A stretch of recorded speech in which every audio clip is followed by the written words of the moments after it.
A very good evening to all of you.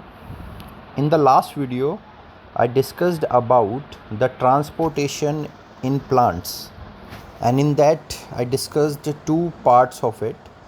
One was your transport of water and minerals, that is, transport of sap in the plants, and the second was your transportation of food, जिसको हम translocation भी बोलते हैं.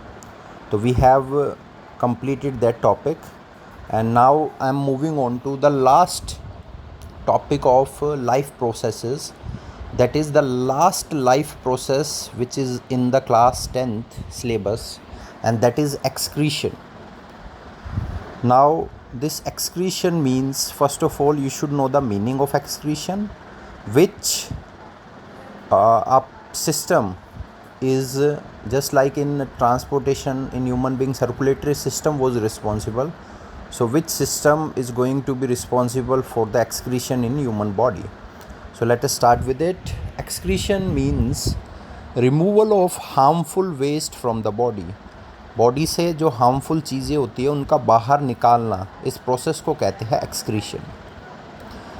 Now जो आपके unicellular organisms होते हैं उनमें कैसे रिमूव होता है वेस्ट, वो सिंपल डिफ्यूज़न के थ्रू होता है. ठीक है, कोई कॉम्प्लेक्स प्रोसेस नहीं होता, बस डिफ्यूज़न होती है और बॉडी सरफेस से जो भी हार्मफुल मटेरियल है वो डिफ्यूज़न की हेल्प से बॉडी सरफेस से बाहर निकाल लेते हैं. नाउ जो मल्टी सेलुलर ऑर्गेनिज़म होते हैं, जैसे आपके बर्ड्स हो गए, एनिमल्स हो गए, हम ह्यूमन बींग्स हैं, we are multicellular organisms. ठीक है, हम में स्पेशल ऑर्गन्स प्रेजेंट होते हैं टू कैरी आउट एक्सक्रीशन. ठीक है, तो वो क्या होते हैं, that I will be discussing in this topic. First of all let us see what are the waste products जो हमें अपनी बॉडी से बाहर निकालने होते हैं. So those are your, first is your urea, then it is uric acid, after that it is ammonia, and then the excess salts which are generated in the body. तो ये सब क्या होते हैं, ये सब होते हैं वेस्ट प्रोडक्ट्स. अगर ये बॉडी में काफ़ी लंबे टाइम तक रहते हैं then they are going to work as a poison in the body. ठीक है, तो urea, uric acid, ammonia and excess salts, ये वो वेस्ट प्रोडक्ट्स है जिनको हम एक्सक्रीशन में बाहर निकालते हैं. ठीक है, so you can have a look at the system which is carrying out excretion. This system is called human excretory system. Human excretory system की हेल्प से बॉडी में जो यूरिया, यूरिक एसिड्स, जो ये वेस्ट प्रोडक्ट्स हैं, इनको बाहर निकाला जाता है. Now let us start with excretion in human beings. Excretory system of human beings include, क्या क्या होता है एक्सक्रीटरी सिस्टम में? Pair of kidneys, it means दो किडनीज. पेयर ऑफ यूरेटर्स, दो यूरेटर होते हैं. Urinary bladder and urethra. तो ये 4 कंपोनेंट्स है जो एक्सक्रीटरी सिस्टम में होते हैं और एक्सक्रीशन करते हैं ह्यूमन बींग्स में. तो लेट मी शो यू. तो you can have a look. ये बीन शेप के जो है आपके, दीज आर योर किडनी. तो किडनी 2 होती है प्रेजेंट, बीन जैसी शेप होती है इनकी. उसके बाद ये येलो कलर की पाइप जो आपको दिख रही है, जो ट्यूब दिख रही है, दिस इज़ यूरेटर. ठीक है, तो एक यूरेटर एक किडनी से निकलता है, दूसरा दूसरी किडनी से. उसके बाद नीचे आप चेक करेंगे जहाँ पे यूरिन स्टोर होता है नीचे जाके, ठीक है, before releasing the urine, that is urinary bladder. ठीक है, urinary bladder is muscular, so it is in our will. So whenever we want to pass the urine, we give the command from the brain, and urinary bladder, it releases the urine through urethra, and at last you can have a look, urethra is present from which urine is passed away. So आपके human circulatory system में 2 kidneys, 2 ureter, एक urinary bladder और urethra, इनका main role रहता है. ठीक है, now let us see the next points. Kidneys they are located, kidneys अब होती कहाँ है? Kidneys they are located in the abdomen. Abdomen area जो होता है ह्यूमन बींग्स में, वहाँ पे प्रेजेंट होती है kidney. One on either side of the backbone. जो बैकबोन होती है, एक बैकबोन के राइट में तो एक बैकबोन के लेफ्ट में, एब्डोमेन एरिया में होती है जहाँ पे एब्स प्रेजेंट होते हैं, ठीक है। इसके बाद आपका urine produce in the kidneys. अब जो यूरिन होता है वो किडनीज़ में प्रोड्यूस होता है, ठीक है, पासिस थ्रू द यूरेटर्स। अब किडनीज़ में से वो यूरेटर्स की हेल्प से बाहर निकलता है, and it goes to the urinary bladder where it is stored, जहाँ पे वो स्टोर रहता है, until it is released through the urethra, ठीक है। तो इस तरह से जो यूरिन फॉर्मेशन होती है वो किडनीज से यूरेटर्स की हेल्प से यूरिनरी ब्लैडर में जाके स्टोर होती है, and when ever it is required उसको रिलीज़ किया जा सकता है, बॉडी से बाहर निकाला जा सकता है with the help of urethra. अब एक एक करके जो इसके कंपोनेंट्स है अपने एक्सक्रीटरी सिस्टम के, उनको लेते हैं। तो इसमें सबसे मेन कंपोनेंट आपका जो होता है दैट इज़ योर किडनी, क्योंकि किडनीज़ ही सबसे मेन रोल होता है किडनी का, वही यूरिन की फॉर्मेशन करती है।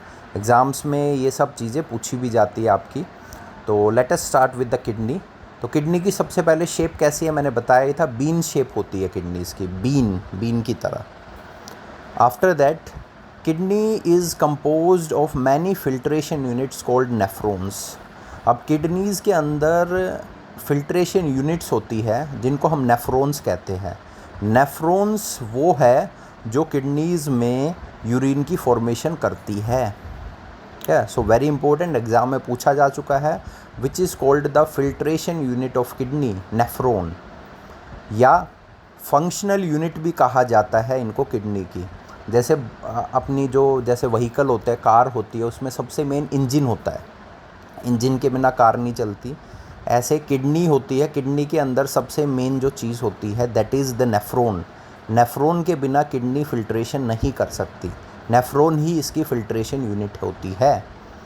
अब किडनी में each kidney has opening for entry of renal artery and exit of renal vein and ureter. जो किडनी होती है आप में हमारी, उसमें ओपनिंग होती है, छोटा सा पोर होता है, स्पेस होता है, ताकि रीनल आर्टरी उसमें एंट्री कर सके और रीनल वेन की एग्ज़िट हो सके, ठीक है। अब ये रीनल आर्टरी और रीनल वेन क्या होता है, तो बच्चे रीनल वर्ड का यूज़ होता है किडनी से रिलेटेड। जब भी कोई चीज़ किडनी से रिलेटेड होगी वहाँ पे हम रीनल वर्ड का यूज़ करते हैं। तो रीनल आर्टरी का मतलब क्या है, renal artery means the artery which bring oxygenated blood with the waste product to the kidneys. अब जो आपका ब्लड है जो ऑक्सीजनेटेड है, उसके अंदर कुछ वेस्ट प्रोडक्ट्स भी हो सकते हैं, तो उन वेस्ट प्रोडक्ट्स को हमें बाहर निकालना है। तो वो जो भी ऑक्सीजनेटेड ब्लड होगा वो रीनल आर्टरी लेके आएगी और किडनीज़ में से पास करवाएगी, ताकि जो भी वेस्ट प्रोडक्ट्स है वो वेस्ट प्रोडक्ट्स किडनी क्या कर ले, फ़िल्टर कर ले। उसके बाद renal vein it carries the deoxygenated blood from which the waste products have been remove. Renal vein क्या करती है, रीनल वेन डीऑक्सीजनेटेड ब्लड जो बॉडी में होता है उसमें से जब वेस्ट प्रोडक्ट्स निकल जाते हैं, डीऑक्सीजनेटेड ब्लड मीन्स जिसमें CO2 एडिड होती है, उसमें से जब वेस्ट प्रोडक्ट निकल जाते हैं उसको कैरी आउट करती है। तो renal arteries for the oxygenated blood जिसके अंदर वेस्ट प्रोडक्ट है, and renal vein is for the deoxygenated blood जिसके अंदर वेस्ट प्रोडक्ट होते हैं। Renal word is connected to kidneys से कनेक्टेड होता है। So you can have a look. ये देखिए आप, दिस ब्लू कलर का जो आपको दिख रहा है, यहाँ से देखो एक ये ट्यूब है, this is going to the kidney, one of the kidneys के अंदर देखो जा रही है, दोनों के अंदर। This is your renal vein. Renal vein क्या करती है, डीऑक्सीजनेटेड ब्लड कैरी करती है, और डीऑक्सीजनेटेड ब्लड में से जब वेस्ट प्रोडक्ट निकल जाता है तो ये उसको कैरी करके ले जाती है। एंड रेड कलर का आपको दिख रहा होगा, दोनों आपके किडनीज़ में जा रही है, दो ट्यूब्स, रेड कलर का ये आप देख रहे हो। दिस आयोटा मार्क है, आयोटा आपकी जो मेन आर्टरी होती है, ये आगे जाके स्प्लिट हो गई है, ब्रेक हो गई है, किसमें, छोटी छोटी कैपिलरीज़ में ब्रेक हो जाती है। तो ऐसे ही यहाँ पे रीनल आर्टरी आप देख सकते हो, एक किडनी में लेफ़्ट वाली में जा रही है, एक राइट वाली में जा रही है, ठीक है। रीनल आर्टरी का काम क्या है, ऑक्सीजनेटेड ब्लड जिसमें वेस्ट प्रोडक्ट होते हैं उसको कैरी आउट करना। Now let us move on to the nephron, but before that let us quickly revise. Excretion, the last life process of life process chapter. Excretion means removal of harmful waste products from the body. Unicellular organisms क्या कैसे करते हैं excretion? With the help of diffusion, because उनकी body direct contact में होती है environment के. But multi cellular organism, क्योंकि हमारी बॉडी डायरेक्ट कॉन्टैक्ट में नहीं है, ऊपर लेयर होती है स्किन की, तो हमारे ऑर्गन्स डायरेक्ट कॉन्टैक्ट में नहीं होते एनवायरनमेंट के. So we require a excretory system for it. ठीक है, तो वेस्ट प्रोडक्ट्स जिसको हमें बॉडी से बाहर निकालना है, एक्सक्रीटरी सिस्टम जो करेगा वो है urea, uric acid, ammonia and excess salts. तो ये वेस्ट प्रोडक्ट्स होते हैं जो बॉडी से बाहर निकलते हैं एक्सक्रीशन के time. This is our human excretory system.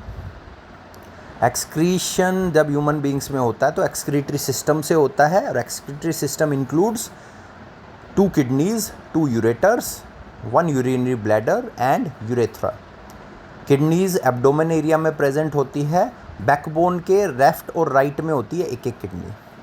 Urine जो भी फॉर्म होता है किडनीज़ में, वो यूरेटर्स की हेल्प से किडनी से बाहर निकलता है, फिर यूरिनरी ब्लैडर में जाके स्टोर होता है, एंड वहाँ से फिर वो रिलीज़ किया जा सकता है with the help of urethra. फिर किडनीज़ के बारे में, kidney means bean shaped organ. Kidney is composed of many filtration unit, जिसको हम नेफ्रॉन बोलते हैं. Each kidney has opening for entry of renal artery and exit of renal vein and urethra.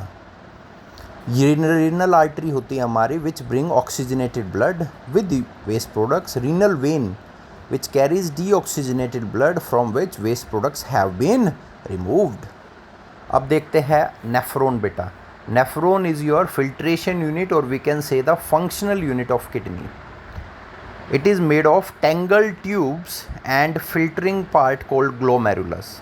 अब जैसे किडनी के अंदर जो इम्पोर्टेंट जो पार्ट है दैट इज़ नेफ्रॉन, ऐसे ही नेफ्रॉन के अंदर जो फिल्ट्रेशन करती है नेफ्रॉन, वो ग्लोमेरुलस की हेल्प से करती है. ठीक है, glomerulus is very very important to carry out filtration in the nephron. अब एक बार आपको नेफ्रॉन की मैं पिक्चर शो करता हूँ. सो आपकी एनसीईआरटी में जो नेफ्रॉन गिवन है वो काफ़ी कॉम्प्लिकेटेड है. You can make this figure is quite easy, and आप इसको बना सकते हो quite easily. So this is your nephron which is present in the kidneys and act as a filtration unit. ठीक है, यहाँ पे इसको वेल लेबल भी किया गया है, इसमें लेबलिंग भी की गई है, तो आप इजीली इसको देख के चेक कर सकते हो कि कौन सा पार्ट क्या करता है. And I will be discussing that also. Now let us see. So it is made up of tangle tubes with filtering part called glomerulus. So you can have a look. जो tangle tubes है means tubes क्या है, coil की shape में है, and इसमें glomerulus present है. You can have a look. Here is the glomerulus. ये येलो कलर का आपको दिख रहा है ना, दिस इज़ बोमेंस कैप्सूल. इसको बोमेंस कैप्सूल कहते हैं. इसके ऊपर है, यहाँ पे देखो glomerulus होता है बोमेंस कैप्सूल में. It is present in the बोमेंस capsule, glomerulus. ठीक है, ग्लोमेरुलस ही वो होता है जो फिल्ट्रेशन कराने में सबसे ज़्यादा हेल्प करता है नेफ्रॉन में. Glomerulus is network of blood capillaries to which renal arteries attached. Renal artery, जो आर्टरी किडनी में ऑक्सीजनेटेड ब्लड लेके आ रही है जिसमें वेस्ट प्रोडक्ट्स हैं. ठीक है, तो ग्लोमेरुलस क्या होता है, बस एक नेटवर्क ऑफ ब्लड कैपिलरीज होता है, और इससे कौन कनेक्ट होता है, renal artery. Glomerulus is enclosed in a बोमेंस capsule. Glomerulus कहाँ प्रेजेंट होता है, बोमेंस कैप्सूल में. ये येलो कलर का देख रहे हो ना, ठीक है, उसके ऊपर आप चेक कर सकते हो, वहाँ पे ब्लड आ रहा है, एफरेंट एट्रियोलर लिखा है, इफरेंट एट्रियोल लिखा है, वहाँ पे प्रेजेंट होता है glomerulus. It is a network of capillaries. बोमेंस capsule x tends into fine tubes which is highly coiled. जो बोमेंस कैप्सूल है आपका यू शेप का, आप ये येलो कलर का देख रहे हो, ये आगे चेक कर सकते हो आप. देखो कॉइल्ड है काफ़ी, मतलब ताकि आपकी मैक्सिमम फिल्ट्रेशन हो, इसलिए कॉइल्ड शेप का होता है. Tubes from nephron converge into collecting duct which finally goes to urethra. अब जो नेफ्रॉन से ट्यूब्स होती है वो फाइनली जाती है कलेक्टिंग डक्ट में. यहाँ पे ये कलेक्टिंग डक्ट देख रहे हो आप राइट हैंड साइड पे, this is the collecting duct. यहाँ पे यूरिन कलेक्ट होता है, ठीक है, एंड फिर वो यूरेथ्रा की तरफ बढ़ता है, moves to the urethra with the help of ureter. ठीक है. So nephron your functional unit of kidney और you can say filtration unit of kidney होता है. इट इज़ मेड ऑफ, किससे बना होता है, tangled tube. Tangled tube means आपकी क्वाइल्ड ट्यूब्स होती है. एंड फिल्टरिंग पार्ट जो इसमें होता है वो होता है ग्लोमेरुलस. ग्लोमेरुलस क्या होता है, नेटवर्क ऑफ ब्लड कैपिलरीज होता है और इससे कौन कनेक्टेड होता है, रीनल आर्टरी कनेक्ट होती है इससे. ग्लोमेरुलस कहाँ प्रेजेंट होता है, बोमेंस कैप्सूल में. Bowman's capsule extends to the fine tubes which is highly coiled. जो बोमेंस कैप्सूल है ये यू शेप का है, ये आगे जाके बाकी ट्यूब से कनेक्टेड होता है, फाइन ट्यूब्स होती है उनसे कनेक्ट होता है. और उन ट्यूब्स से क्या होता है आगे जो भी होगा मैं आपको बताऊंगा. Tomorrow I will be taking the filtration in glomerulus, तो उसमें आपको अच्छे से बताऊंगा क्या होता है. Tubes from the nephron converge into, अब जो फाइनली नेफ्रॉन की ट्यूब्स है वो जाके कनेक्ट होती है कलेक्टिंग डक्ट में, जहाँ पे फाइनली जो आपका यूरिन है it finally goes to the ureter. वो यूरेथर की तरफ बढ़ता है, ठीक है, यूरेटर की तरफ. सो आज के लिए इतना ही रखते हैं एक्सक्रीशन में. सो एक्सक्रीशन का आज मैंने इंट्रोडक्शन आपको डिस्कस किया. इसकी फिगर आपने देख ली है, फिगर की आपको प्रैक्टिस कर लेनी है. एक्सक्रीशन इन ह्यूमन बींग्स कैसे होता है उसका बेसिक इंट्रोडक्शन, किडनीज़ के बारे में बताया एंड थोड़ा सा मैंने आपको नेफ्रॉन के बारे में बताया. नेफ्रॉन के बारे में इतना काफ़ी है, board exam point of view से आप इतना याद कर लो, काफ़ी रहता है. Tomorrow I will be discussing with you the filtration in glomerulus. Glomerulus में फिल्ट्रेशन एक्चुअली में होती कैसे है वो देखेंगे. And at last I will cover your excretion in plants. So I'll end the video today. I'll see you tomorrow with the last video of your life process. Okay then.